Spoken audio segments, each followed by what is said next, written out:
Good morning, Diamond. Good morning. Good morning. Good morning. Good morning, Diamond. Good morning. Good morning, Diamond. Adom na tabiri ba channel asi 91.2 MHz ta sandok chariba Manipur ki ihan hanba adugumlaba community radio service ke Good morning, Diamond gi program ne program asigi kuthangda nungti gi phongni ba paw se khana nainaba amadi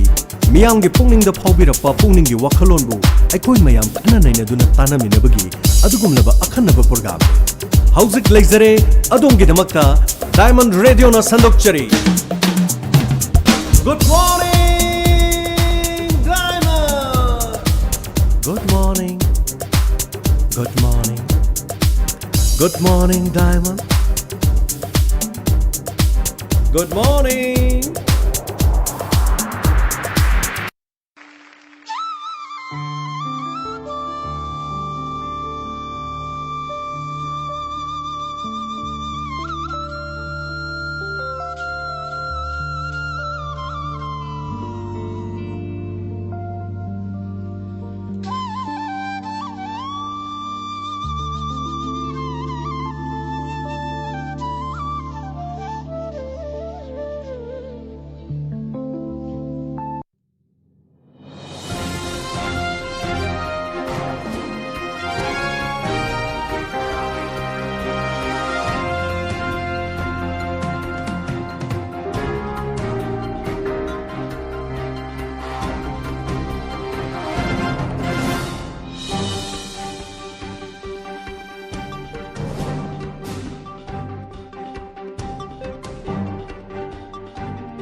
ngasi ay faraba inga gi marini panba ing lisingani kungama thoi jun gi tarik daraga mari ningthauka numit asigi ahan bada maru oiba pausing petrol amasung diesel gi mamal liter da lupa chama amadi mauputra henkhre miam lu kok pada len ta ba haibadumak thokle positive case chonga ga kunthra thengna khre mioi tara mangana lai khidre Chatet ka kun gataruk discharge tawkhre active case lising fan ga chambri mawbudra ga mapan lairi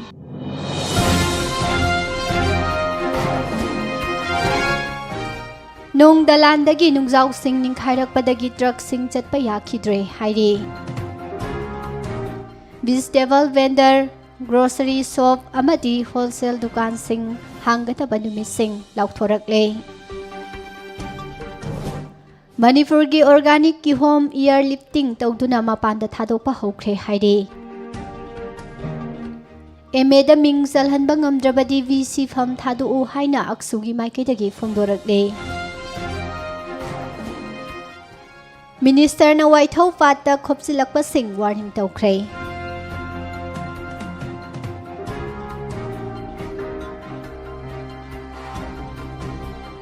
Manipur gi maruoiba Imphal City asi malemda lariba miyam na mityang pham oihange hairabadi lamphel fal asi matam ga chunaba mawongda semgatuna urban tourism gi saru ama oina thamlaba matam data Imphal City asi gi tongan ba masek mangal uba phangbada natana city asi gi akoibada lariba miyoi singi ahongba semilon purakpa ngamgani haina MPP gi maikaidagi phongdorakli Makrugi mathangda barak thong August fawbada loinana ba pandam thamli haina chief minister na phongdokhre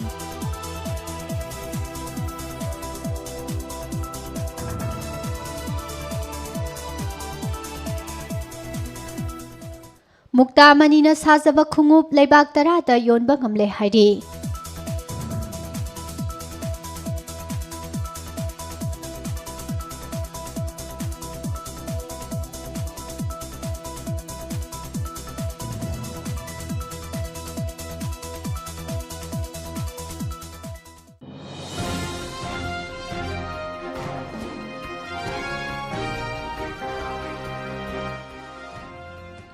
Saknaraba nokphadegi artist Thoksom Surumangon laikhidre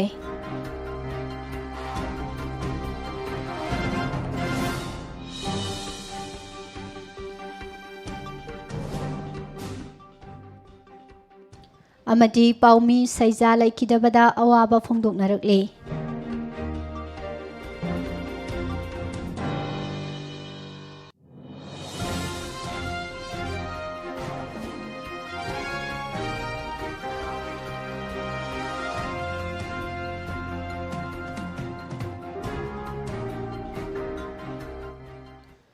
Good morning, Diamond gi thorom asida tabiriba mayambo pusparani laishromna taram noksari. Housing maru oiba pausing miyamda sandokna pijari. COVID-19 pandemic ki second wave ki misimina tawhalakli ba chaitheng mayok naringe gi cherak haukiba tha khara asigi manungda ising ichaugumna lepa leitana petrol amadi diesel gi maman numit khudingi hengalakpana chahi amarom hena covid ki maisa langlakli ba miyamda lu kokpada len taba haibaduga pangkhak oire haina miyoi kyana pausegi khuthangda phongdoknarakle. Housing state asida petrol liter amagi mamal lupa chama paisa taramanga yaukhre aduga diesel gi mamal na liter amada lupa mabudra paisa marifuga humdoi yaukhre. Petrol amadi diesel gi mamal asi numit kharani asigi manungda khangen hengalakle. Sumnatagi tha ama ani asigi manungda petrol gi mamal lupa kunga manga paisa taramanga rom hengalakhi. Adubu petrol amadi diesel gi mamal lepa leitana hengalakli ba asida lengak na sutasin usinadana leiri. Hauzik petrol khwaidagi tangna yoliba India ki state khara gi manungda Manipur su ama oire. Petrol amadi diesel gi mamal atia pakna wangkhalakli ba si karigino haina hangluba wahang singi pakhumsu petrol pump amaga gi marakta chinkhum manatre. Petrol amadi diesel gi mamal ka hena wangkhalakpana maram oiraduna tangai phadana nomagi hingbada changliba potlam sing yauna potchai gi mamalsu atia pakna wanglakli. Loinana laichat asigi manungda ana ayek yaurakpada hospital da puthok pusin tawriba gari singi charge hengalakli. Masina maram oiduna leibak miyamda tamthiraba covid laichat ki mathakta achauba polum ama amuk thongatpa haibadumak thokle hainarakli. Housing state asigi oina lau panthagi matamsu oibana thaugi mamal tangkhalakpa asina hanadagi awaba kaya mayoknaduna leiriba laumi singdasu achauba puba thangba ngamlaroi doba sitheng ama amuk piba haibadu thokli. Thaugi mamal hengalakpa asina insang napi amadi thaknanaba ising thariba gadi singnasu ising thabagi mamal hengatkhre. Housing state asida tangdaba posak amata laisilaktre haiba yai. Loinana private sector da thabak tawriba miyoi singdadi amuka hena awaba mayoknari. Thaugi mamal khangen hengalakpana maram oiduna thagi tolopti yamjadaba inselcel service ki manungda challi haiduna laichat marakta leibak miyamda matam gi maru oiba I pau phangaliba paumi singdasu achoba saitheng piba haibadu oiri.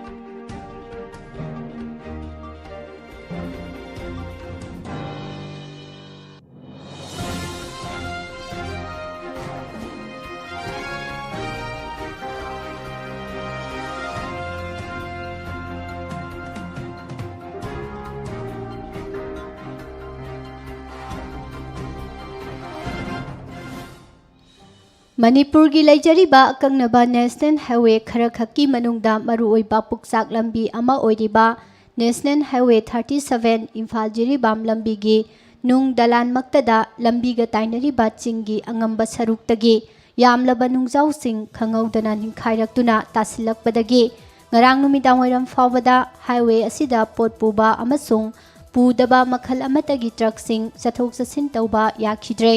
Thogdok asi nahan numidang wairam pung tarukrom tarakpa matamda thokibani. Tanja asida nung dalan haiduna khangnarakliba angamba chingmai gi charuktagi achauba nung sing yauna kintharaktuna chingmai asigi mapada leiriba highway gi charuk sing phumjin khibaga loinana lambi ga tainariba lok ki charuk singdasu nung sing tasilakhi. Tamenglong district ki Toksem police station gi jurisdiction manungda leiriba mafam adugi nung dalandagi achauba nung sing yauna ninkhairaktuna phumjin khraba highway gi charuk sing asi National Highway Infrastructure Development Corporation Limited NHIDCL gi kangpuna excavator ani amasung mathau taba miyuising sizinaduna lauthokuna highway gi lambi matek asi mahau sagumna phauna hananabagi akanba thabak chathari adum oinamak singthaktagi kintharakliba nungsing asigi manungda ka hena chawba nungsing yawbadagi madubu takthoknaba honarakpadadi khuyong chadaba kaya mayoknari masigi mathakta karigumba highway mathakta tasilakliba nungsing asi kothokpa loijingaida nong susilaklagadi amu hena khuyong chadaba mayokna hanbaga loinana nung dalan haina khangnariba angamba singi singmai mathakta su asoba nung kaya tarakadabagi tharak yanduna leiri NHIDCL gi maikaidagi kintharak nung sing kothok na bahonariba asibu Tausem Police Station gi team ama laktuna yangsin khibaga loinana thabak asida maipunariba company asigi sinmi singbu ngak senbagi thabak su laukhatkhre adumoinamak highway mathakta tasilaklaba nung sing asigi manungdagi khara kothok sengdokpa ngambadagi makhong mari panba light vehicle kharadi tangai fadana sathok chasin tauba yarabasu pot hapa natraga haptaba truck singdi ngarang numidang waram fawba lanthok lansin tauba yakhide thaudok asina maram oiraduna hauzik mayok nariba COVID-19 pandemic ki second wave asibu mayok nabada changba polam sing yauna pot pusilakadaba truck maubudra rom panduna leire aduga Imphal dagi jiribam tamna chatkadaba truck singsu panduna leiri adubu ngarang nong churaktragadi ngasi fawbagi manungda highway gi mathakta paiduna leiriba nung sing asi mapung phana kothokpa ngamduna lambi asi mahau sagum chathok chasin tauba ngamlaba yai hainadi thajanari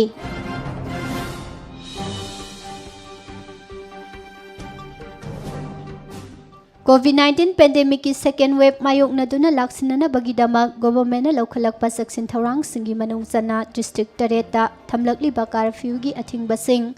tha sigi tarik 19 fawba sangdokle haiduna home department na tha sigi tarik 12 da thokkiba order asida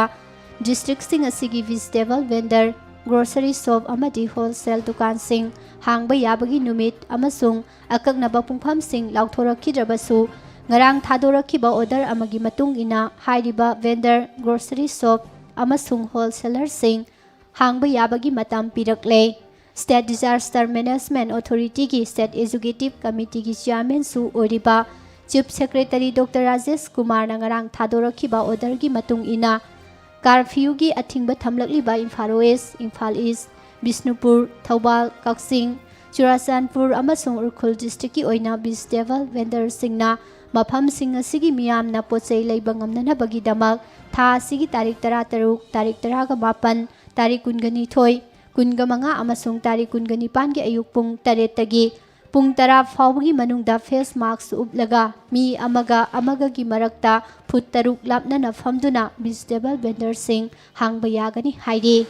aduga district sing asigi manungda leiriba grocery shop sing su tha asigi tarik 13 18 19 kungamanga amasung kungani panda ayu pung 8 tagi pung 10 fawbagi manungda dukan ahum khudingi dukan amamang rotation basis ta hangba yagani government na pirakliba ayaba asida national highway sing yauna achoba lambi singi mapal dasu vegetable vendor na traga dukan sing hangba yagani tawbata pu makhoi sing adu alternate row sing khaktamak oigatawbani loinana dukan amasung vendor singna queue system gi chanabi thamgadawbani hairi amaromda thangal kaithel amasung masaji road ta laiba grocery item singi wholesale dukan amasung food essential singsu ayupung 8 tagi numiyungba pung 12 fawba hangba yagani adumoinamak piriba matamasi nomaiji numitana imphal east amasung imphal west ki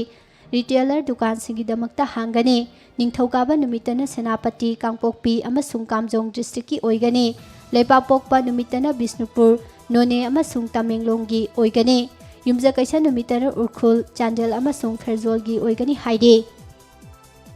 sagol se numitana thawal kaksing amasung teknopal gi damak hangani aduga irai numitana surachandpur amasung jiribam gi oina hanglaga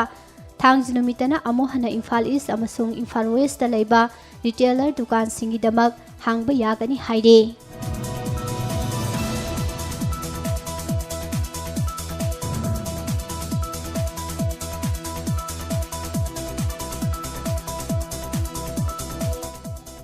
ꯍꯧꯈꯤꯕ ꯆꯍꯤꯁꯤꯡꯗ ꯇꯧꯈꯤꯕꯒꯨꯝꯅ ꯆꯠꯂꯤꯕ ꯀꯨꯝꯖꯥ ꯑꯁꯤꯒꯤ ꯑꯣꯏꯅ ꯏꯍꯥꯟ ꯍꯥꯟꯅ ꯃꯅꯤꯄꯨꯔꯒꯤ ꯇꯣꯉꯥꯟ ꯇꯣꯉꯥꯟꯕ ꯃꯐꯝꯁꯤꯡꯗꯒꯤ ꯍꯦꯛꯂꯛꯄ ꯐ꯭ꯔꯦꯁ ꯑꯣꯔꯒꯥꯅꯤꯛ ꯀꯤꯍꯣꯝꯁꯤꯡ ꯉꯔꯥꯡꯗꯒꯤ ꯏꯌꯔ ꯂꯤꯐꯇꯤꯡ ꯇꯧꯗꯨꯅ ꯃꯄꯥꯟꯗ ꯊꯥꯗꯣꯛꯄ ꯍꯧꯈ꯭ꯔꯦ꯫ ꯉꯔꯥꯡꯗꯒꯤ ꯍꯧꯈꯤꯕ ꯑꯍꯥꯟꯕ ꯀꯟꯁꯥꯏꯟꯃꯦꯟ ꯑꯁꯤ ꯃꯦꯇ꯭ꯔꯤꯛ ꯇꯟ 1.2ꯒꯤꯅꯤ꯫ ꯍꯥꯏꯔꯤꯕ ꯑꯣꯔꯒꯥꯅꯤꯛ ꯀꯤꯍꯣꯝꯁꯤꯡ ꯑꯁꯤꯕꯨ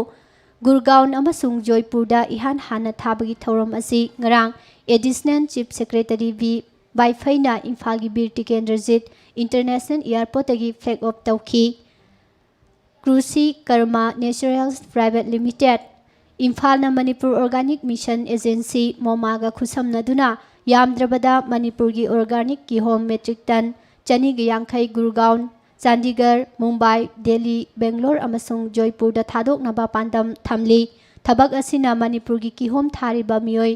400 ꯂꯣꯝꯗ ꯀꯥꯟꯅꯕ ꯐꯪꯍꯜꯂꯒꯅꯤ꯫ ꯍꯧꯈꯤꯕ ꯀꯨꯝꯖꯥ ꯏꯪ 2019ꯗꯒꯤ ꯃꯃꯥꯡꯒꯤ ꯀꯨꯝꯖꯥ ꯏꯪ 2020 ꯐꯥꯎꯕꯒꯤ ꯃꯅꯨꯡꯗ ꯃꯅꯤꯄꯨꯔꯒꯤ ꯃꯄꯥꯟꯗ ꯀꯤꯍꯣꯝꯁꯤꯡ ꯏꯌꯔ ꯂꯤꯐꯇꯤꯡ ꯑꯃꯁꯨꯡ ꯃꯥꯔꯀꯦꯇꯤꯡ ꯇꯧꯍꯟꯈꯤꯕꯗꯒꯤ ꯃꯅꯤꯄꯨꯔꯒꯤ ꯑꯣꯔꯒꯥꯅꯤꯛ ꯐꯥꯔꯃꯔꯁꯤꯡꯗ ꯂꯨꯄꯥ ꯂꯥꯈ 79 ꯍꯦꯟꯕꯒꯤ ꯁꯦꯟꯐꯝ ꯀꯥꯟꯅꯕ ꯐꯪꯍꯟꯈꯤ꯫ ꯀ꯭ꯔꯨꯁꯤ Karma naturals private limited, Imphal ꯑꯃꯁꯨꯡ ꯃꯣꯃꯥꯅ ꯀꯣꯚꯤꯗ-19 ꯄꯦꯟꯗꯦꯃꯤꯛ ꯑꯁꯤꯒꯤ ꯃꯅꯨꯡꯗ ꯁ꯭ꯇꯦꯠ ꯑꯁꯤꯒꯤ ꯐꯥꯔꯃꯔꯁꯤꯡꯗ ꯊꯥꯖꯕ ꯄꯣꯛꯍꯟꯅꯤꯡꯉꯤ꯫ ꯍꯧꯈꯤꯕ ꯀꯨꯝꯖꯥ ꯏꯪ 2020ꯗ ꯀꯤꯍꯣꯝ ꯃꯦꯇ꯭ꯔꯤꯛ ꯇꯟ 200 ꯑꯦꯛꯁꯄꯣꯔꯠ ꯇꯧꯈꯤ ꯍꯥꯏꯅꯁꯨ ꯃꯈꯥ ꯇꯥꯔꯤ꯫ ꯀꯤꯍꯣꯝ ꯈꯛꯇ ꯅꯠꯇꯅ ꯀꯝꯄꯦꯅꯤ ꯑꯁꯤꯅ ꯀꯤꯋꯤ ꯑꯃꯁꯨꯡ ꯑꯦꯚꯣꯀꯦꯗꯣꯁꯤꯡꯁꯨ ꯍꯧꯈꯤꯕ ꯀꯨꯝꯖꯥ ꯏꯪ 2019ꯗꯒꯤ ꯍꯧꯔꯗꯨꯅ ꯃꯅꯤꯄꯨꯔꯒꯤ ꯃꯄꯥꯟꯗ ꯊꯥꯗꯣꯛꯄ ꯍꯧꯔꯛꯂꯤ꯫ ꯊꯕꯛꯁꯤꯡ ꯑꯁꯤꯅ ꯑꯣꯔꯒꯥꯅꯤꯛ ꯀꯤꯍꯣꯝ ꯊꯥꯔꯤꯕꯁꯤꯡ ꯑꯃꯁꯨꯡ ꯃꯁꯤꯕꯨ ꯂꯩꯔꯤꯕꯁꯤꯡꯒꯤ ꯃꯔꯛꯇ ꯂꯩꯅꯕ ꯃꯔꯤ ꯍꯦꯟꯅ ꯐꯒꯠꯍꯟꯗꯨꯅ ꯌꯣꯟꯊꯣꯛ ꯌꯣꯟꯁꯤꯟꯒꯤ ꯊꯕꯛ ꯑꯁꯤꯗꯒꯤ ꯆꯍꯤ ꯈꯨꯗꯤꯡꯒꯤ ꯑꯣꯏꯅ ꯀꯥꯟꯅꯕ ꯐꯪꯍꯜꯂꯒꯅꯤ ꯍꯥꯏꯅꯁꯨ ꯃꯈꯥ ꯇꯥꯅ ꯐꯣꯡꯗꯣꯔꯛꯂꯤ꯫ ꯃꯅꯤꯄꯨꯔ ꯌꯨꯅꯤꯚꯔꯁꯤꯇꯤ ꯑꯣꯐ ꯀꯜꯆꯔꯗ ꯗꯥꯟꯁ ꯀꯣꯂꯦꯖ, ꯃ꯭ꯌꯨꯖꯤꯛ ꯀꯣꯂꯦꯖ ꯑꯃꯁꯨꯡ ꯖꯦ.ꯑꯦꯟ. Dance ꯑꯦꯀꯥꯗꯃꯤꯒꯤ ꯃꯍꯩꯔꯣꯏꯁꯤꯡ M.A. ꯀꯣꯔꯁꯇ ꯃꯤꯡ ꯆꯜꯍꯜꯂꯨ ꯍꯥꯏꯅ ꯆꯪꯁꯤꯜꯂꯛꯄ ꯊꯥ 3 ꯍꯦꯜꯂꯕ ꯃꯍꯩꯔꯣꯏꯁꯤꯡꯒꯤ ꯈꯣꯡꯖꯪ ꯑꯁꯤꯒꯤ ꯃꯇꯥꯡꯗ ꯌꯨꯅꯤꯚꯔꯁꯤꯇꯤ ꯑꯁꯤꯒꯤ ꯑꯣꯊꯣꯔꯤꯇꯤꯅ ꯁꯦꯡꯗꯣꯛꯀꯗꯕꯅꯤ꯫ ꯋꯥꯐꯝ ꯑꯁꯤ ꯑꯣꯜ ꯀꯪꯂꯩꯄꯥꯛ ꯁ꯭ꯇꯨꯗꯦꯟꯠ ꯌꯨꯅꯤꯌꯟ ꯑꯛꯁꯨꯒꯤ ꯄꯕ꯭ꯂꯤꯁꯤꯇꯤ ꯁꯦꯀ꯭ꯔꯦꯇꯔꯤ T.H. ꯔꯥꯃꯦꯁ ꯃꯩꯇꯩꯅ ꯊꯥꯗꯣꯔꯛꯄ ꯆꯦꯔꯣꯜ ꯑꯃꯗ ꯐꯣꯡꯗꯣꯔꯛꯄꯅꯤ꯫ ꯌꯨꯅꯤꯚꯔꯁꯤꯇꯤ ꯑꯁꯤꯒꯤ ꯑꯣꯊꯣꯔꯤꯇꯤꯅ ꯀꯔꯤ ꯀꯔꯝꯕ ꯐꯤꯔꯦꯞ ꯂꯧꯔꯕꯒꯦ ꯍꯥꯏꯕꯗꯨ ꯃꯤꯌꯥꯝꯗ ꯁꯦꯡꯗꯣꯛꯀꯗꯕꯅꯤ꯫ ꯀꯔꯤꯒꯨꯝꯕ ꯁꯦꯡꯗꯣꯛꯄ ꯉꯝꯗꯕ ꯑꯃꯗꯤ ꯃꯍꯩꯔꯣꯏꯁꯤꯡ ꯑꯁꯤꯕꯨ ꯃꯅꯤꯄꯨꯔ ꯌꯨꯅꯤꯚꯔꯁꯤꯇꯤ ꯑꯣꯐ ꯀꯜꯆꯔꯒꯤ M.A.ꯗ ꯃꯤꯡ ꯆꯜꯍꯟꯕ ꯉꯝꯗ꯭ꯔꯕꯗꯤ ꯌꯨꯅꯤꯚꯔꯁꯤꯇꯤ ꯑꯁꯤꯒꯤ ꯚꯥꯏꯁ ꯆꯥꯟꯁꯦꯂꯔ ꯑꯃꯗꯤ ꯑꯣꯊꯣꯔꯤꯇꯤꯁꯤꯡ ꯐꯝ ꯊꯥꯗꯣꯛꯀꯗꯧꯕꯅꯤ꯫ ꯂꯣꯏꯅꯅ ꯑꯆꯨꯝꯕ ꯐꯤꯔꯦꯞ ꯂꯧꯕ ꯉꯝꯗꯕ ꯑꯦꯀꯥꯗꯃꯤꯛ ꯀꯥꯎꯟꯁꯤꯜꯒꯤ ꯃꯦꯝꯕꯔꯁꯤꯡ ꯀꯥꯎꯟꯁꯤꯜ ꯑꯁꯤꯒꯤ ꯃꯦꯝꯕꯔ ꯑꯣꯏꯕꯗꯒꯤ ꯇꯣꯛꯄꯤꯔꯣ ꯍꯥꯏꯔꯤ꯫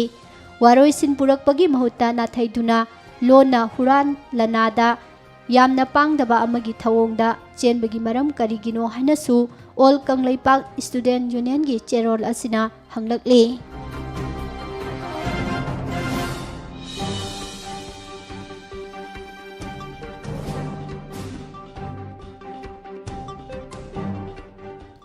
Fishery minister S. ꯔꯥꯖꯦꯅ ꯋꯥꯏꯊꯧ ꯄꯥꯠ ꯍꯥꯏꯔꯒꯁꯨ ꯈꯪꯅꯔꯤꯕ ꯃꯐꯝ ꯑꯁꯤꯒꯤ ꯐꯤꯁꯔꯤ ꯑꯦꯔꯤꯌꯥꯗ ꯂꯣꯒꯤ ꯋꯥꯡꯃꯗ ꯂꯝ ꯈꯣꯞꯆꯤꯜꯂꯛꯄꯁꯤꯡꯕꯨ ꯈꯨꯗꯛꯇ ꯂꯦꯞꯅꯅꯕ ꯋꯥꯔꯅꯤꯡ ꯇꯧꯈ꯭ꯔꯦ꯫ ꯉꯔꯥꯡ ꯃꯤꯅꯤꯁꯇꯔꯅ ꯋꯥꯏꯊꯧ ꯄꯥꯠꯀꯤ ꯐꯤꯚꯝ ꯌꯦꯡꯁꯤꯟꯕꯒ ꯂꯣꯏꯅꯅ ꯃꯅꯤꯄꯨꯔꯒꯤ ꯂꯩꯉꯥꯛꯅ ꯃꯦꯟꯇꯦꯟ ꯇꯧꯔꯤꯕ ꯐꯤꯁ ꯐꯥꯔꯝꯁꯤꯡ ꯑꯃꯁꯨꯡ ꯐꯤꯁꯔꯤ ꯑꯦꯔꯤꯌꯥꯁꯤꯡ ꯒꯣꯚꯔꯟꯃꯦꯟꯠꯀꯤ ꯗꯤꯃꯥꯔꯀꯦꯁꯟ ꯇꯧꯕ ꯍꯧꯔꯒꯅꯤ ꯍꯥꯏꯅꯁꯨ ꯄꯥꯎꯃꯤꯁꯤꯡꯗ ꯐꯣꯡꯗꯣꯛꯈꯤ꯫ ꯑꯗꯨꯒ ꯐꯤꯁꯔꯤ ꯗꯤꯄꯥꯔꯠꯃꯦꯟꯠꯀꯤ ꯑꯦꯔꯤꯌꯥꯗ ꯃꯈꯜ ꯑꯃꯠꯇꯗ ꯂꯝ ꯈꯣꯞꯆꯤꯜꯂꯛꯄꯁꯤꯡ ꯇꯛꯊꯣꯛꯀꯅꯤ꯫ ꯃꯁꯤꯒꯨꯝꯕ ꯊꯕꯛꯁꯤꯡꯗ ꯆꯦꯟꯅꯕꯁꯤꯡꯒꯤ ꯂꯣꯒꯤ ꯃꯇꯨꯡ ꯏꯟꯅ ꯆꯩꯔꯥꯛ ꯄꯤꯒꯅꯤ ꯍꯥꯏꯈꯤ꯫ ꯃꯅꯤꯄꯨꯔꯗ ꯉꯥꯒꯤ ꯄꯣꯠꯊꯣꯛꯁꯤꯡ ꯃꯔꯥꯡ ꯀꯥꯏꯅ ꯄꯨꯊꯣꯛꯅꯅꯕꯒꯤꯗꯃꯛ ꯊꯕꯛ ꯄꯥꯏꯈꯠꯄ ꯍꯧꯔꯦ ꯍꯥꯏꯕꯒ ꯂꯣꯏꯅꯅ ꯃꯁꯤꯅ ꯃꯥꯏ ꯄꯥꯛꯂꯒꯗꯤ ꯃꯄꯥꯟꯗꯒꯤ ꯉꯥ ꯂꯩꯕꯗ ꯆꯠꯂꯤꯕ ꯁꯦꯜꯁꯤꯡ ꯀꯟꯕ ꯉꯝꯂꯒꯅꯤ꯫ ꯐꯤꯁ ꯐꯥꯔꯃꯔꯁꯤꯡꯕꯨ ꯄꯨꯛꯅꯤꯡ ꯊꯧꯒꯠꯄ ꯑꯣꯏꯅ ꯃꯈꯣꯏꯒꯤꯗꯃꯛ ꯄꯕ꯭ꯂꯤꯛ ꯄꯥꯔꯠꯅꯔꯁꯤꯞ ꯃꯣꯗꯦꯜ ꯍꯧꯗꯣꯛꯅꯕꯁꯨ ꯈꯟꯅꯔꯦ꯫ ꯋꯥꯏꯊꯧ ꯄꯥꯠꯀꯤ ꯑꯦꯀꯔ 100 ꯔꯣꯝ ꯂꯩꯔꯤꯕ ꯑꯁꯤꯗ ꯃꯥꯏ ꯄꯥꯛꯅ PP ꯃꯣꯗꯦꯜ ꯆꯠꯍꯜꯂꯕꯗꯤ ꯔꯦꯚꯤꯅ꯭ꯌꯨ ꯀꯥꯔꯛꯍꯟꯕꯁꯨ ꯉꯝꯒꯅꯤ ꯍꯥꯏꯈꯤ꯫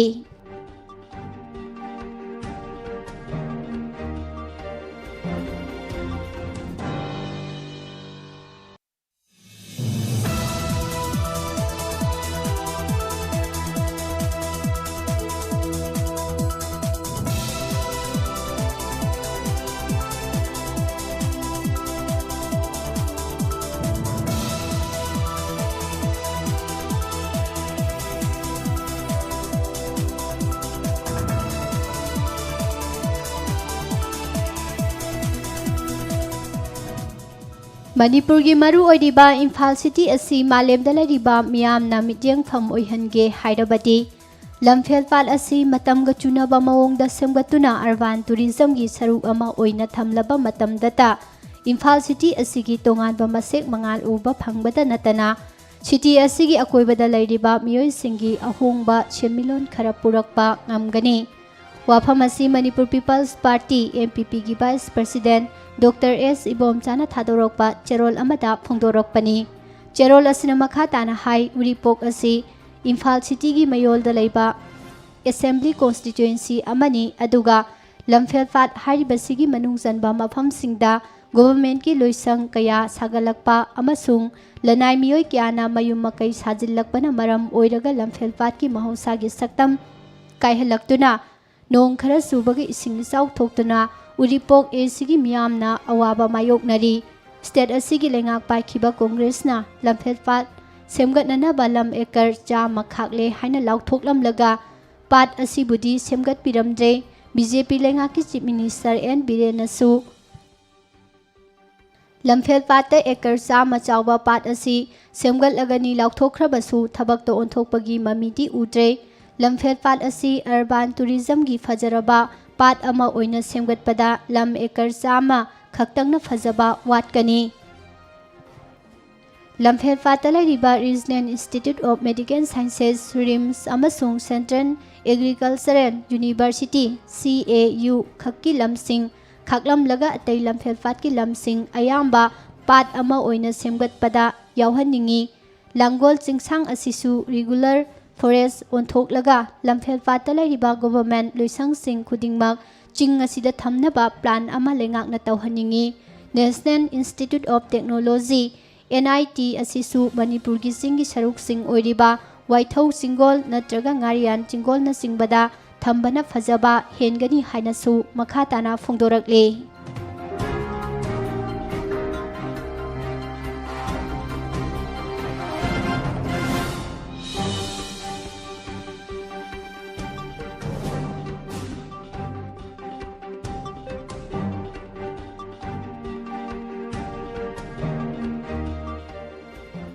ꯅꯣꯡꯐꯗꯦ ꯀꯜꯆꯔꯦꯜ ꯐꯥꯎꯟꯗꯦꯁꯟ ꯈꯨꯔꯥꯏ ꯊꯧꯗꯥꯝ ꯂꯩꯀꯥꯏꯒꯤ ꯃꯔꯨꯑꯣꯏꯕ ꯑꯥꯔꯇꯤꯁ ꯑꯃꯁꯨ ꯑꯣꯏꯔꯝꯈꯤꯕ ꯐꯥꯒꯤ ꯄꯨꯕ ꯑꯥꯔꯇꯤꯁ ꯊꯣꯛꯆꯣꯝ ꯁꯨꯔꯃꯪꯒꯣꯟ ꯉꯔꯥꯡ ꯅꯣꯡꯉꯥꯜꯂꯝꯗꯥꯏ ꯄꯨꯡ 3:05 ꯔꯣꯝ ꯇꯥꯔꯛꯄꯗ COVID-19ꯅ ꯃꯔꯝ ꯑꯣꯏꯗꯨꯅ ꯖꯦꯝꯅꯤꯝꯁꯇ ꯂꯩꯈꯤꯗ꯭ꯔꯦ꯫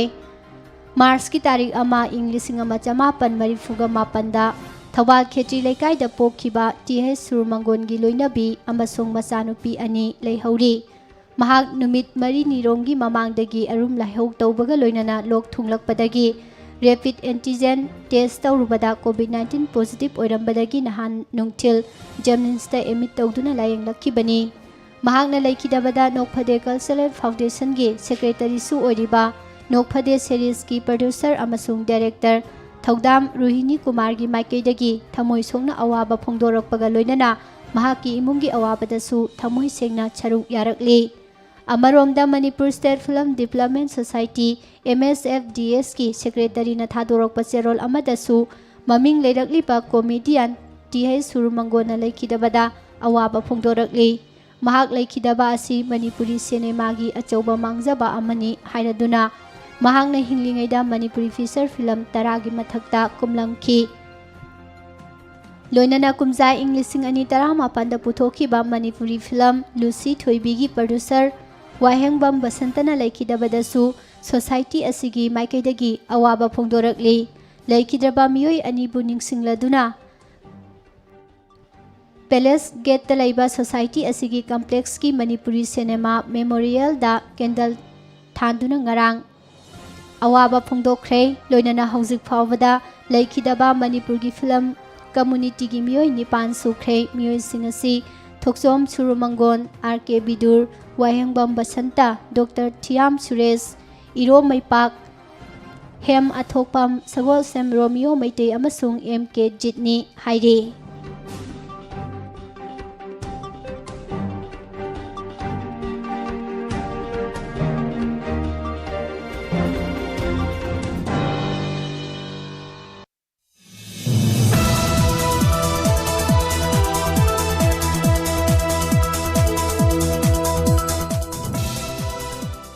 Nahan numidawairam pung tarurom tarakbada car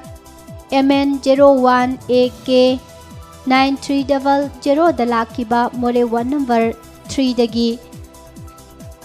bara daranjan chahi nifugani thoi kauba mioi amadagi Thobal Commando na heroin gram taramari hena phagat pangamle haide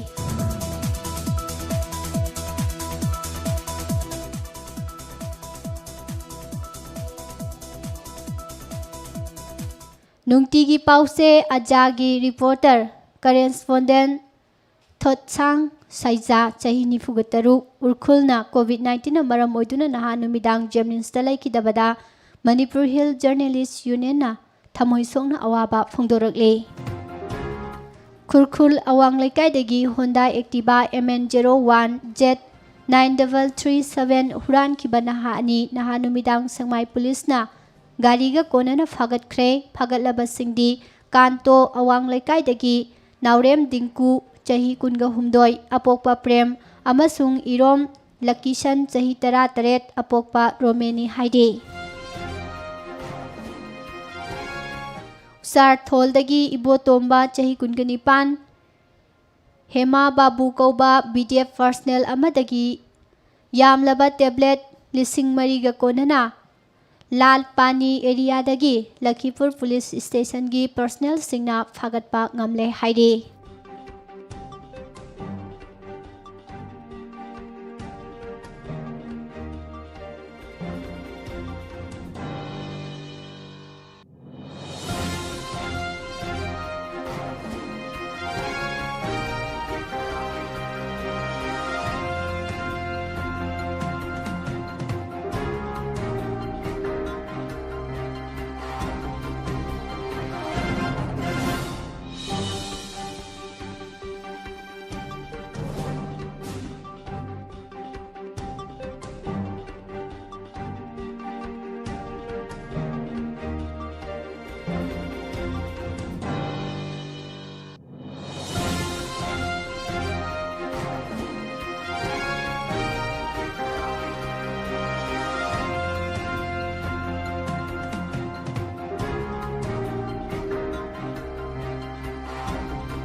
Imphal Jiribam National Highway number 38 ki maruiba thong ani gi manungda ama oiriba makru thong saba loisilakpaga loinana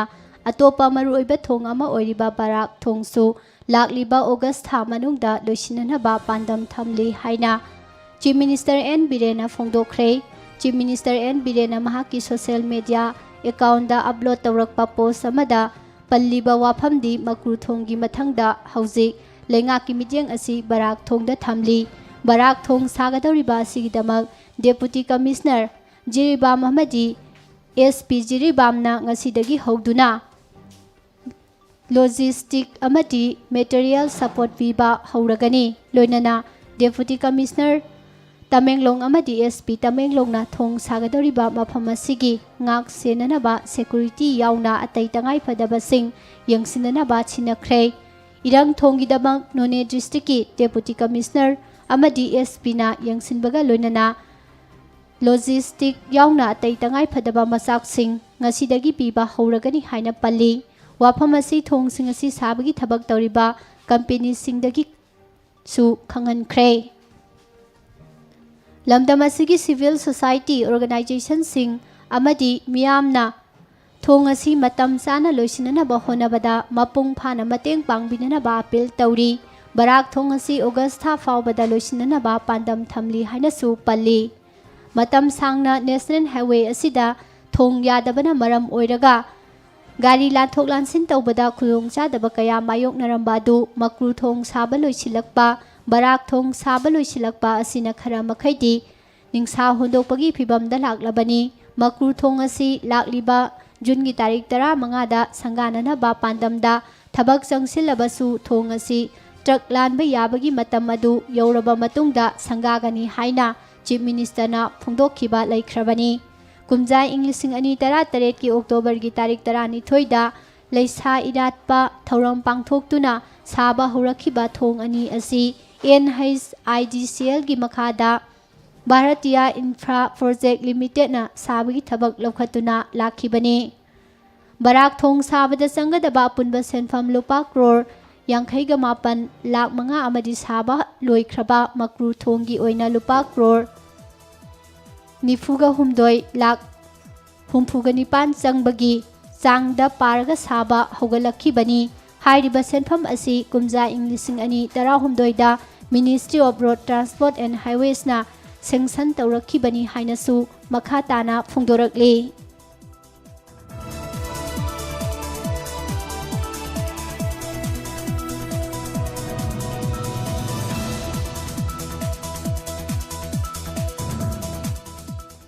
ꯍꯧꯈꯤꯕ ꯄꯨꯡ 24ꯗ ꯃꯅꯤꯄꯨꯔꯗ positive ꯑꯣꯏꯔꯛꯈꯤꯕ ꯃꯁꯤꯡꯗꯒꯤ ꯅꯥꯕ ꯐꯗꯨꯅ discharge ꯇꯧꯈꯤꯕ ꯃꯁꯤꯡꯅ ꯌꯥꯝꯅ ꯍꯦꯜꯂꯦ꯫ ꯍꯥꯏꯔꯤꯕ ꯃꯇꯝ ꯑꯁꯤꯒꯤ ꯃꯅꯨꯡꯗ ꯄꯣꯖꯤꯇꯤꯚ ꯑꯣꯏꯕꯒꯤ ꯃꯁꯤꯡ 519 ꯑꯗꯨꯒ ꯅꯥꯕ ꯐꯈꯤꯕꯒꯤ ꯃꯁꯤꯡꯅ 816꯫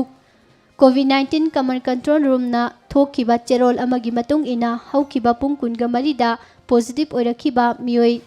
530 ꯑꯁꯤꯒꯤ ꯃꯅꯨꯡꯗ 2ꯅ ꯁꯦꯟꯇ꯭ꯔꯦꯜ ꯑꯥꯔꯝ ꯄꯨꯂꯤꯁ ꯐꯣꯔꯁꯇꯒꯤꯅꯤ ꯑꯗꯨꯒ ꯑꯇꯣꯞꯄ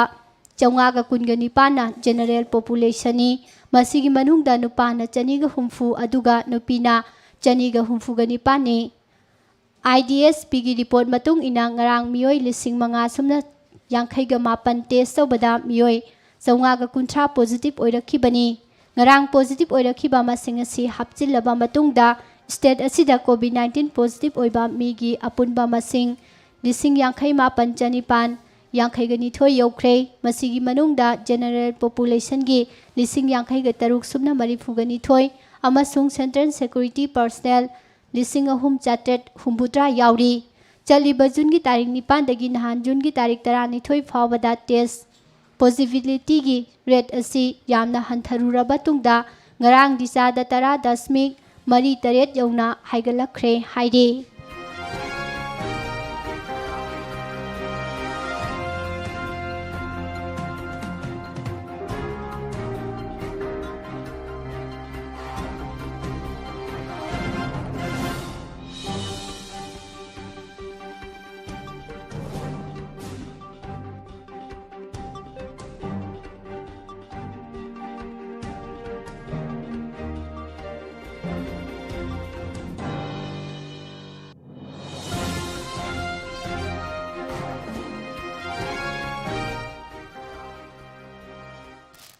ꯃꯩꯍꯧꯔꯣꯜꯗꯒꯤ ꯍꯧꯅ ꯂꯝꯗꯝ ꯑꯁꯤꯒꯤ ꯅꯨꯄꯤ ꯑꯣꯏꯕꯤꯁꯤꯡꯅ ꯁꯨꯕ ꯅꯣꯝꯕ ꯑꯃꯗꯤ ꯏꯃꯨꯡ ꯄꯨꯅꯅꯕ ꯍꯣꯠꯅꯕꯗ ꯅꯨꯄꯥꯁꯤꯡꯗꯒꯤ ꯇꯥꯗꯅ ꯊꯧꯗꯥꯡ ꯂꯧꯔꯛꯄꯒꯨꯝ ꯍꯧꯖꯤꯛꯁꯨ ꯃꯇꯝꯒ ꯆꯥꯟꯅꯕ ꯃꯑꯣꯡꯗ ꯅꯨꯄꯤ ꯀꯌꯥ ꯑꯃꯅ ꯍꯣꯠꯅꯖꯗꯨꯅ ꯃꯁꯥ ꯈꯛꯇꯒꯤ ꯍꯤꯡꯅꯅꯕ ꯂꯝꯕꯤ ꯌꯥꯠꯆꯕꯗ ꯅꯠꯇꯅ ꯑꯇꯣꯞꯄ ꯃꯤꯑꯣꯏ ꯀꯌꯥꯕꯨꯁꯨ ꯊꯕꯛ ꯄꯤꯗꯨꯅ ꯂꯝꯗꯝ ꯑꯁꯤꯒꯤ ꯁꯦꯟꯃꯤꯠꯂꯣꯟ ꯐꯒꯠꯍꯟꯕꯗ ꯑꯆꯧꯕ ꯊꯧꯗꯥꯡ ꯂꯧꯔꯛꯂꯤ꯫ ꯃꯥꯂꯦꯝꯒꯤ ꯑꯇꯣꯞꯄ ꯃꯐꯝꯁꯤꯡꯒꯤ ꯄꯨꯋꯥꯔꯤ ꯀꯌꯥꯗ ꯅꯨꯄꯤ ꯑꯣꯏꯕꯤꯁꯤꯡꯕꯨ ꯅꯩꯍꯠꯄꯤꯕ ꯍꯟꯊꯅ ꯌꯦꯡꯕꯤꯕꯒꯤ ꯋꯥꯔꯤ ꯀꯌꯥ ꯑꯃ ꯂꯩꯔꯕꯁꯨ ꯂꯝꯗꯝ ꯑꯁꯤꯗꯗꯤ ꯅꯨꯄꯤ ꯑꯣꯏꯕꯤꯁꯤꯡꯕꯨ ꯑꯗꯨꯃꯛ ꯑꯋꯥꯡꯕ ꯊꯥꯛꯇ ꯊꯥꯡꯒꯠꯇꯨꯅ ꯂꯥꯛꯂꯤ ꯍꯥꯏꯕꯁꯤ ꯄꯨꯋꯥꯔꯤꯅ ꯁꯛꯈꯤꯅꯤ꯫ ꯃꯩꯍꯧꯔꯣꯜꯗꯒꯤ ꯍꯧꯅ ꯅꯨꯄꯤ ꯑꯣꯏꯕꯤꯁꯤꯡꯅ ꯂꯝꯗꯝ ꯑꯁꯤꯒꯤ ꯁꯦꯟꯃꯤꯠꯂꯣꯟꯗ ꯑꯆꯧꯕ ꯊꯧꯗꯥꯡ ꯂꯧꯗꯨꯅ ꯂꯥꯛꯂꯤ ꯍꯥꯏꯕꯁꯤ ꯍꯧꯖꯤꯛ ꯐꯥꯎꯕ ꯂꯩꯔꯤꯕ ꯏꯃꯥ ꯀꯩꯊꯦꯜꯁꯤꯡ ꯑꯁꯤꯅ ꯃꯌꯦꯛ ꯂꯥꯔꯕ ꯈꯨꯗꯝ ꯑꯃ ꯑꯣꯏꯔꯤ꯫ ꯂꯣꯏꯅꯅ ꯂꯝꯗꯝ ꯑꯁꯤꯒꯤ ꯁꯦꯜ ꯊꯨꯝꯒꯤ ꯐꯤꯚꯝ ꯀꯟꯖꯅꯅꯕ ꯍꯣꯠꯅꯕꯗ ꯀꯨꯝꯖꯥ ꯏꯪ 1958ꯗ ꯊꯣꯛꯈꯤꯕ ꯅꯨꯄꯤ ꯂꯥꯟ ꯃꯥꯂꯦꯝꯅ ꯉꯁꯤ ꯐꯥꯎꯕ ꯁꯤꯡꯊꯥꯅꯔꯤꯕꯅꯤ꯫ ꯑꯁꯨꯝꯅ ꯃꯤꯄꯥꯜ ꯇꯥꯡꯗꯅ ꯃꯗꯣꯝ ꯍꯤꯡꯕ ꯉꯝꯅꯅꯕ ꯂꯝꯕꯤ ꯌꯥꯠꯆꯕ ꯈꯛꯇꯅ ꯑꯇꯣꯞꯄ ꯃꯤꯑꯣꯏ ꯀꯌꯥꯕꯨꯁꯨ ꯊꯕꯛ ꯄꯤꯗꯨꯅ ꯂꯝꯗꯝ ꯑꯁꯤꯒꯤ ꯁꯦꯟꯃꯤꯠꯂꯣꯟ ꯐꯒꯠꯍꯟꯗꯨꯅ ꯆꯥꯎꯈꯠꯄ ꯈꯨꯟꯅꯥꯏ ꯑꯃ ꯑꯣꯏꯅꯅꯕ ꯍꯣꯠꯅꯖꯔꯤꯕ ꯄꯥꯎ ꯑꯁꯤ ꯃꯈꯥ ꯇꯥꯅ ꯄꯤꯖꯔꯤ꯫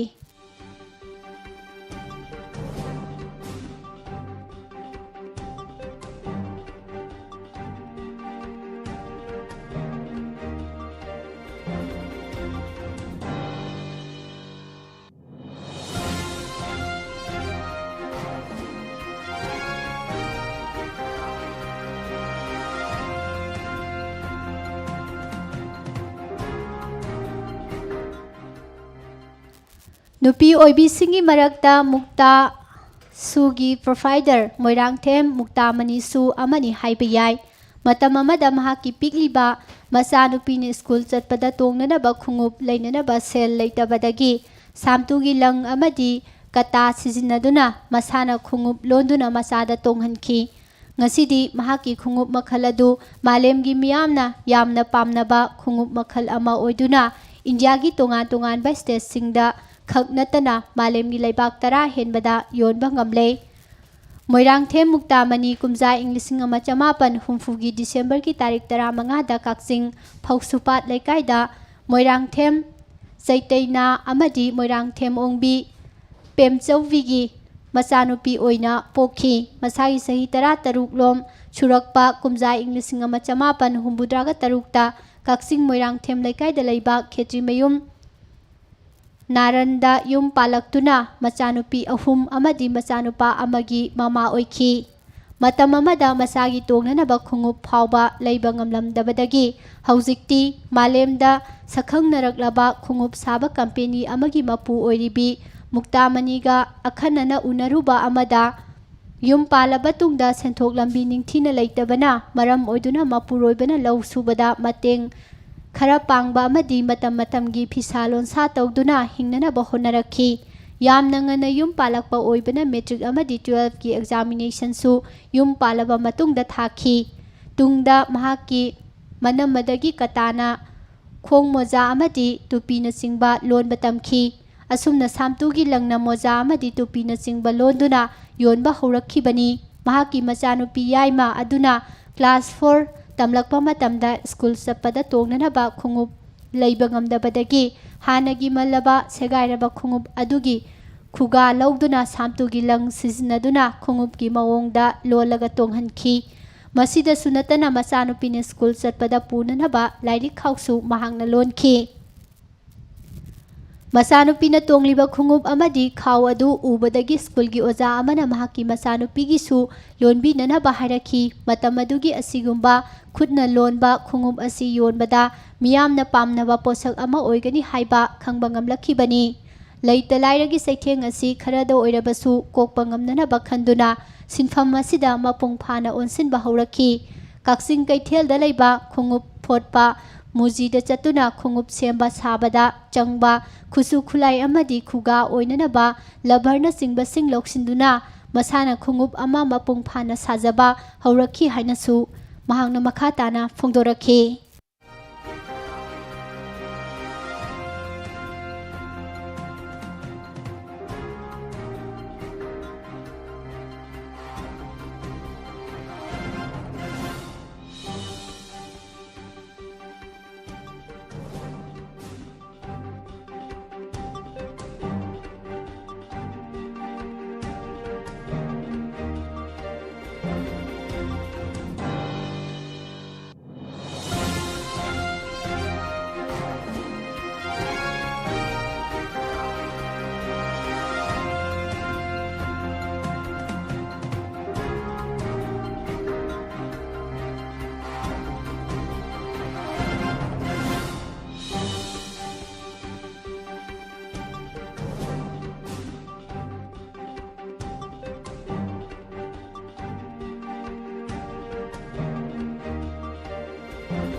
APCC की प्रेसिडेंट सोरिबा बिष्णुपुर AC की MLA गोविदास कोंथौजमना माकी लैखिद्रबा मपाबुंगी मिंगदा ACC की मियामगी दमक सेमखिबा के गोजेंद्रो ट्रस्ट की मतेंगा लोइनना ngarangdagi ACC की मनुंग चना बिष्णुपुर लोकोई पाता हांगलिबा बिष्णुपुर डिस्ट्रिक्ट की ओइबा कोविड केयर सेंटर की अपुनबा inmate Zamaga humbudra mathoi amadi center asida ahing nungthil khaidana mathau tawriba doctor amadi atai staff singi oiba ayuki saklen pijaba haukhre loinana Bishnupur AC gi oina ningthaukhong higher secondary school da hangba AC asigi community home isolation center da hana ayuk amadi numidangi saklen pijariba sigi saruk ama oina center asida haujik phawbugi oina leiriba inmate yankhai thoi yauna Center ani asida punna saklen asi pijakibani haidi MLA gi PRO ke tombana phongdokhibada Manipur da lariba Malwari Samasna ke Gojendro Trust da handak ki pandemic asigi mateng pirakpa amadi atai pukchel chaurba mioi kyana panglakpa matengna MLAꯒꯤ ꯋꯥꯈꯜꯂꯣꯟ ꯃꯈꯥꯗ ꯇ꯭ꯔꯁ ꯑꯁꯤꯅ ꯁꯤꯜ ꯂꯥꯡꯗꯨꯅ ngasidagi hauраga center ani asida lairiba inmate sing asigi ayuki chaklen asi numit 15 ni pijananaba haudokpani masida rajnitigi oiba wakhalon thoina mari leinade awaba tarba miyoi sing asibu pungning thaugatpa amadi makhoigi damak aikhoi leiri haiba utpani matam matamgi missing hengalakpa amadi hantharakpagi matung ina leptana adumak chaklen si pijagani haina makha takhi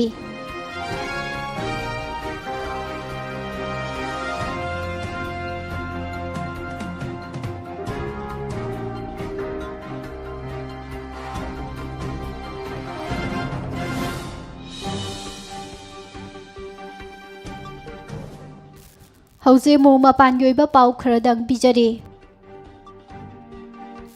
Delhi da tangkak naina unlock taubagi manungsana government na ningthokaba numitagi akaknaba athingba kharaga loinana miyamgi thabak thauram sing hauhallagani amasung market sing hanghallagani haikhre. India na COVID-19 thengnabada maru oina rural area sing amasung khara pikpa town singda lariba health infrastructure gi ahoba mensinana bagi damak laibak asina tongan tongan ba state singda extension of hospitals project haukre project asigi makhada semgat sagatliba modular hospital sing haibasi hospital infrastructure gi extension amani amasung asigumba hospital asing asi hanadagi lairaba hospital building amaga tainana sajinba yai haina su phongdorakli Uttar Pradesh da hidak managi pothok yonba sing tangai fadana license paihallagani hidak managi problem hengalakpa amasung masina miyamgi hakselda sohangadaba sing yengduna amasung hidak mana control taunana bagi rule sing amasung policy sing ningthina chana hanba yanana ba government warep ase lawrakhibani New Delhi gi khathangba Madanpur Khadar dalaiba Rohingya refugee camp ama maina tumna sakhibaga loinana camp asida lairamba miyoi cha kaya laifam laitre refugee camp mai chaklakhiba si thangji numit ki numidang athengba pung 13 makhairom tabada camp gi saruk amadagi hauraga yamna thuna camp adu sinba thungna sandorakhibani hairi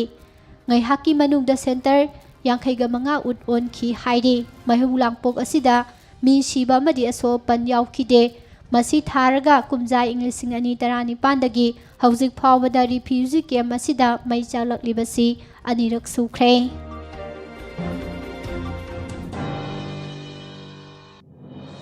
Anisuba COVID-19 web manungda laibak asigi mafam kayada medical oxygen gi demand hengalakhi bagi fibam khanaduna Indiana medical oxygen gi demand hengalakli basi thunghanba ngamnana bagidamak project O2 paikhatpa haukhre project asigi pandamdi haujik lairiba demand thunghanba amasung matung tabadasu miyoi bagi thawai kanbada yamna maru oiriba gas asigi supply matik sana leinana ba medical oxygen marang kaina sungba asini hairi mathang numit humni gi manungda center na state sing amasung union territory singda vaccine dose lakh mari lisingni fuganipan Chatret humfu piragani haikre Ministry of Health and Family Welfare na thokpa statement amada hauji state sing amasung UT singda sisinadriba COVID-19 vaccine dose crore ama lakh 52 hena lairi haina su phongdorakli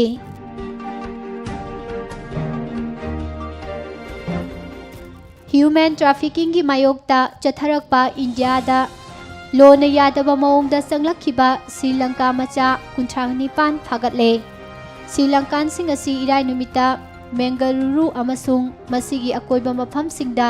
red kaya chathabada phagatkibani hairi COVID-19 laksinanaba thamliba lockdown gi kanglon sing thugaiduna birthday party langlambagi damakta Cyberbat police na nomaiji numita Hyderabad ka nagnaba Kathal da nupi macha kaya yauna naha oiriba miyoi kya book tawkhre Tamil Nadu da petrol amasung diesel gi mamal sing hanthanana ba AIADMK gi coordinate amasung Tamil Nadu gi hanagi deputy chief minister O Panir Selvam na demand tawkhre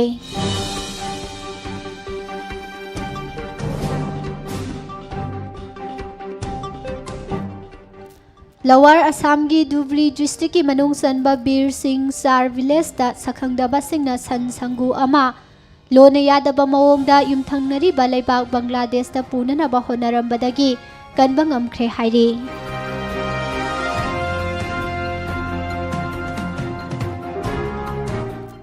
Assam government na numit khudingi miyoi lakh ahum vaccine kapnanaba pandam thamli haina health minister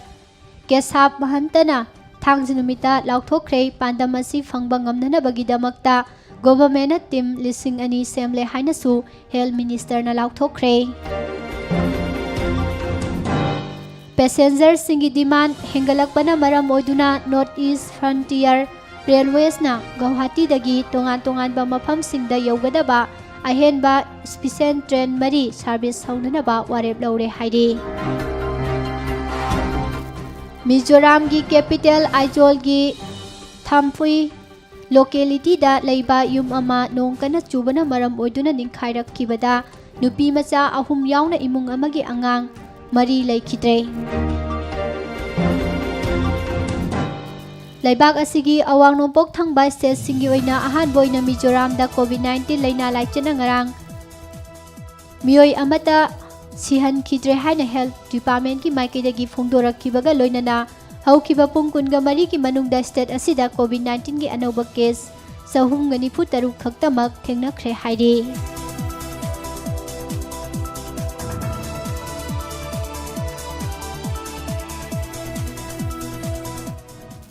Haukiba sahida Greece da laiba Moria migrant kayana mai thaduna manghan tahan kibagi thaudok aduga mari leinana kem aduda leiramba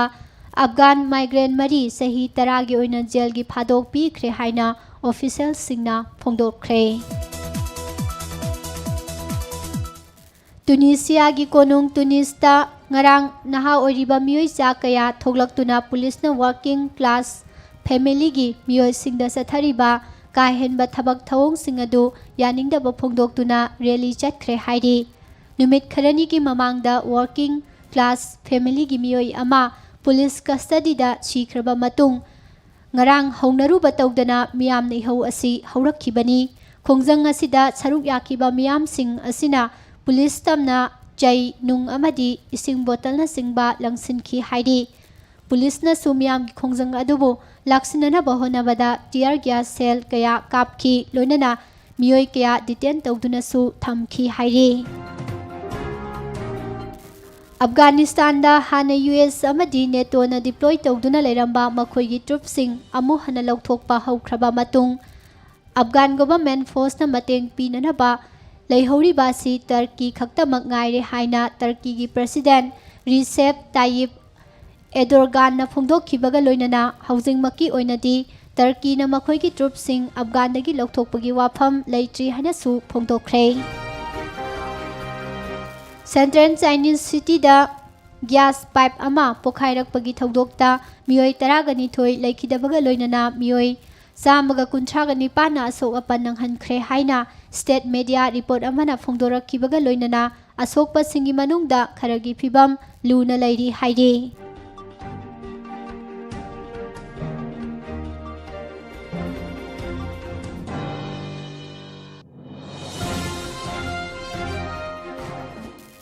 Los Angeles tagi Alanta tamna paikiba flight amada tonglakkiba passenger amana flight attendant anida attack satharakkibaga loinana plane adu landing taunanaba kanba threaten tawrakpadagi emergency landing tawkhre haina authority singna phongdorakle. United Kingdom na host oiduna hauzik pangthokliba G7 summit saruk yariba lusingba singna China gi kahenba thawong sing yauna COVID-19 pandemic amasung climate change ki matangda wafam kaya khanakhre. Ngarangi mifam asiga mari leinana US President Joe Biden amadi mahaki colleague singna developing countries singda financial support taunanaba amatta oina yanakhibaga loinana climate change ki matangda su paikhatpa yaba thabak thoram sing matam leiringaida paikhatpa haina yanakre. India da kan basai thengpi khiba COVID-19 gi anoba variant Delta gi case khara France ki nopok thang basaruk talaiba Strasbourg सिटीदा अहानबा ओइना detect तौख्रे हाइना regional health authority की माइकैदगी फोंदोरकले। Syria की अवांग थंगबा सरुकता लैबा अफ्रील टाउनदा टर्कीना बैक तौबा फाइटर सिंगना चथरखिबा मिसाइल अटैक सिंगना मियोय 16 सिहनखिबगा लोइनना खरा अमना असोक अपन नंगहनख्रे।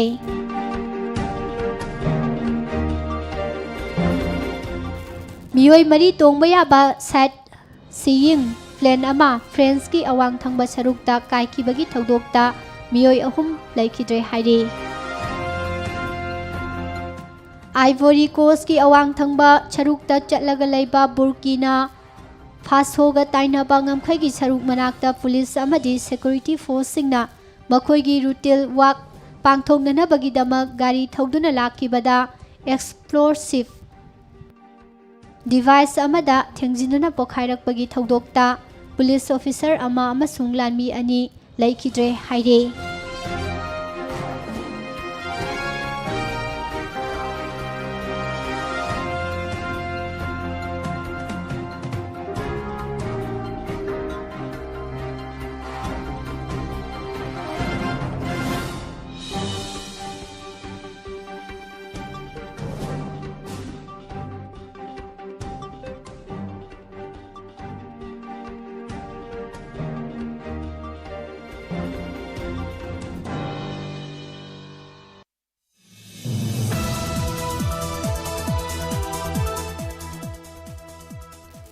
हौजिंग मखा तारकपदा सानबगी पाउ निर्मला थांगजमदगी अमुक तामिनसे।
हौजिंग मखा तारकपदा सानबगी पाउ पिजरी। यूरोपियन फुटबॉल चैंपियनशिप की ngarang सानखिबा ग्रुप डी की मैच अमदा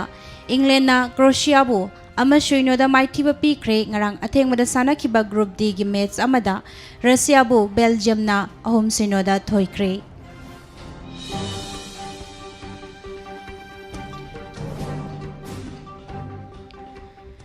सही असिगे अनिशुब टेनिस की grand slam tennis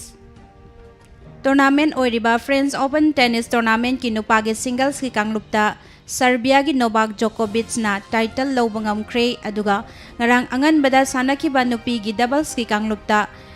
check Republic की वार्डोरा क्राइसिकोवा अमसुंग महाकी लेबाक अदुमकी अतोपा सानारोय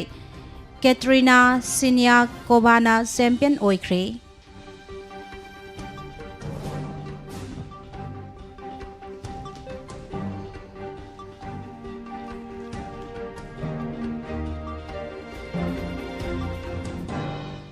इंडिया की नंबर 1 फुटबॉल लीग ओरिबा इंडियन सुपर लीग की मरु ओइबा टीम अमा ओरिबा बेंगलुरु एफसी ना नौसाद मुसाबु चीफ कोच मार्को पेजाउली की असिस्टेंट कोच ओइना चाही अहुम की ओइबा खुदेक पिनख्रे। न्यूजीलैंड की नुपागी क्रिकेट टीम ना था असिगी तरादा इंग्लैंड युम्बु ओइरगा सानारकपा अनिशुबै टेस्ट मैच अदु विकेट निपान दा माइथिबा पीदुना टेस्ट मैच दा अनिगी सीरीज अदु लौब ngamkhre।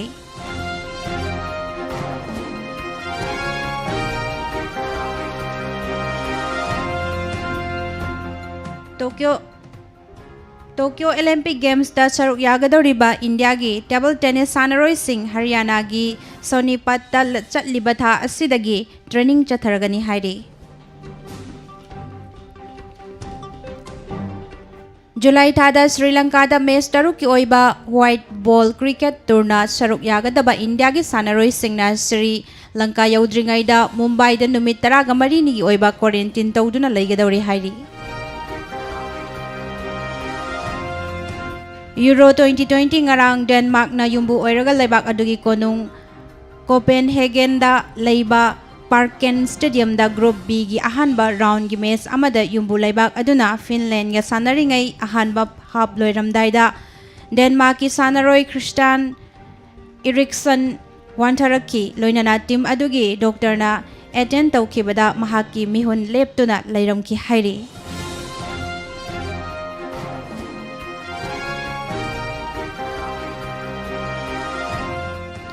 Chatliba chahi asigi July 16 gi Japan gi konung Tokyo da pangthokadoriba Olympic Games gi oiba nupi gi swimming discipline gi Australia gi trial da ngarang nupi gi swimmer Kerry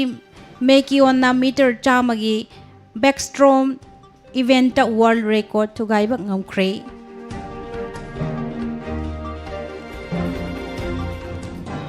All India Football Federation gi miyang makhada tha si kunga mathoi dagi si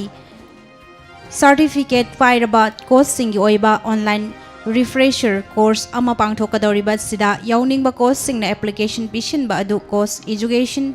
portal gi khuthang da juntara mathoi dagi hoba yaragani haina All Manipur Football Association gi General Secretary L Jyotirmoy Roina ngarang phongdorakpa memorandum amana khanghalakli. Amadi hauzik chathariba European Football Tournament ki manung channa lakliba lebak pokpa numita Hungary ga lamba tawnagadoriba Portugal gi sanaroi Joao Cancelo COVID-19 test tawbada positive oirakpadagi mahak tournament asida yauraroi haina team gi maikaidagi phongdorakli.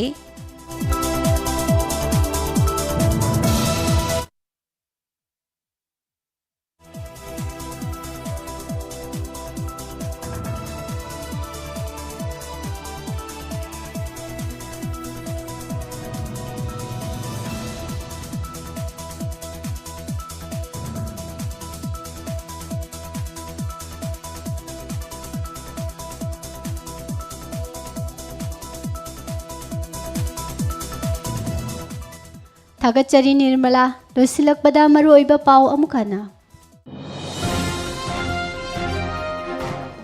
Petrol amasung diesel gi mamal liter da lupa chama amadi mabudra henkre miyam lu kokpada len tabagum thokle haire. Positive case chaunga ka kuncha thengna khre mioi tara manga laikhidre chatet ka kunga taruk discharge tawkhre active case masing chanipan ga Lising nipan ga chambi mabudra ga mapan sure. Nung dalandagi nung jaw sing ning khairak padagi truck sing chatpa yakhidre haire. Vegetable vendor, grocery shop amadi wholesale dukan sing hangada banumit sing lauthorak lei. Fishery Minister S. Rajena Waithaupat hairagasu khangnariba mafam asigi fishery area da logi wangbada lam khopchilakpa singbu khudakta lepnanaba warning tawkhre haire. Haukiba sahi singda tawkibagumna chaliba kumja asigi oina ihan hana Manipur gi tongan ba mafam singdagi heglakpa fresh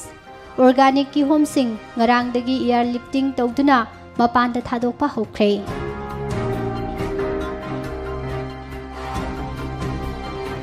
MA ming salhanba ngamdrabadi VC fam thadu haina aksugi maikaidagi phongdorakle.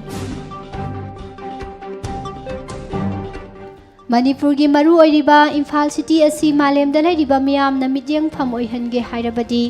lamphel fal asi matam ga chunaba mawongda semgatuna urban tourism gi saruk ama oina thamlaba matam tada Imphal City asi gi tonganba maseng mangal uba phangbada natana city asi gi akoibada lairiba miyoi singi ahongba semilon khara purakpa ngamgani haina MPP gi maikaidagi phongdokre.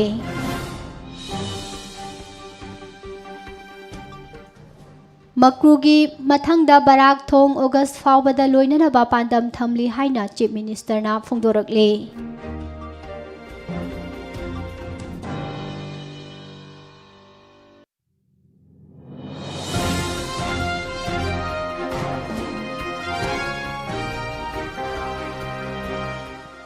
ꯃꯨꯛꯇꯥ ꯃꯅꯤꯅ ꯁꯥꯖꯕ ꯈꯣꯡꯎꯞ ꯂꯩꯕꯥꯛ 10ꯗ ꯌꯣꯟꯕ ꯉꯝꯂꯦ ꯑꯃꯗꯤ ꯄꯥꯎꯃꯤ ꯊꯣꯠꯁꯥꯡ ꯁꯩꯖꯥ ꯂꯩꯈꯤꯗ꯭ꯔꯦ꯫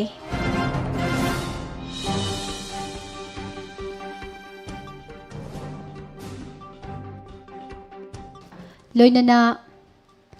ꯐꯥꯒꯤ ꯄꯨꯕ ꯁꯨꯔ ꯃꯪꯒꯣꯟꯁꯨ ꯂꯩꯈꯤꯗ꯭ꯔꯦ꯫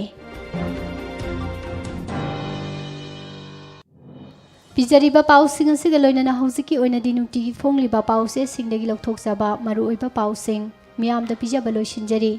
ꯇꯥꯕꯤꯔꯤꯕꯁꯤꯡꯕꯨ ꯑꯃꯨꯛꯀ ꯍꯟꯅ ꯄꯨꯁꯄꯔꯥꯅꯤ ꯂꯥꯏꯁ꯭ꯔꯝꯅ ꯈꯨꯔꯨꯝꯖꯔꯤ꯫